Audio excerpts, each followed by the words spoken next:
27 night దాదాపు 1:30-2 అవుతుంది.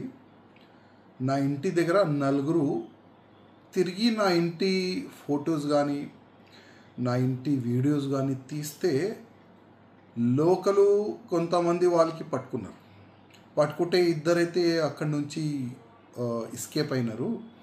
ఇద్దరిని పట్టుకొని వాళ్ళు ఫోన్ చెక్ చేస్తే నా ఫోటోలు అదేవిధంగా నా ఇంటి హౌస్ ఫోటోలు ముంబైలో ఏదో ఒక వ్యక్తికి వాళ్ళు ఫార్వర్డ్ చేస్తున్నారు. ఇమ్మీడియట్గా లోకల్ వాళ్ళు ఏం చేస్తున్నారంటే local police station Mangalhat police స్టేషన్కి ఫోన్ చేసి అక్కడ నుంచి వచ్చిన పోలీస్ వాళ్ళకి ఆ ఇద్దరికి హ్యాండ్ ఓవర్ చేసినారు. నాకు ఇవాళ TV9లో ఇంకా వేరే వేరే ఛానల్లో స్కోలింగ్ వచ్చిన తర్వాత న్యూస్ వచ్చిన తర్వాత నేను ఇన్స్పెక్టర్ గారికి ఫోన్ చేసిన.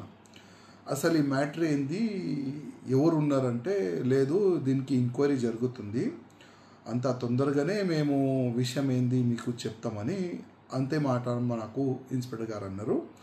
అసలు ఎవరు ఏంది ఇప్పటివరకు అయితే వాళ్ళ పేరైతే చెప్పలేదు. కానీ టీవీలో నేను మీడియాలో చూసిన ఒకడు షేక్ ఇస్మాయిల్ 30 years, అదేవిధంగా మొహమ్మద్ ఖాజా 24 years. ఆ 2 పేర్లు అయితే నాకు ఇప్పుడే నేను స్కూలింగ్లో అదేవిధంగా న్యూస్లో అయితే చూసిన. గతంలో కూడా 2010లో కూడా ఇదే విధంగా నా హౌస్ని ఈ ISIOలో రిక్కీ చేసినారు. దాని తర్వాత కర్ణాటక పోలీసు వాళ్ళు వాళ్ళకి అరెస్ట్ చేసిన తర్వాత వాళ్ళు పేపర్ స్టేట్మెంట్ టీవీ స్టేట్మెంట్ ఇచ్చిన తర్వాతనే నాకు తెలిసింది ఇట్లా అప్పుడే నాకు థ్రెట్ చేసినారని.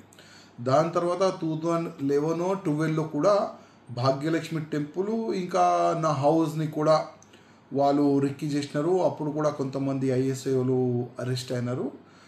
అప్పుడు కూడా నాకు పోలీసు వాళ్ళు అప్డేట్ చేసినారు, ఇట్లా కొంతమంది మీ హౌస్ని మీకు టార్గెట్ చేసినారు, మీ సహా భాగ్యలక్ష్మి టెంపుల్ కూడా వాళ్ళు టార్గెట్ చేసినారని అప్పుడు కూడా చెప్పినారు. ఇప్పుడు కూడా ఇద్దరు అరెస్ట్ అయినారు.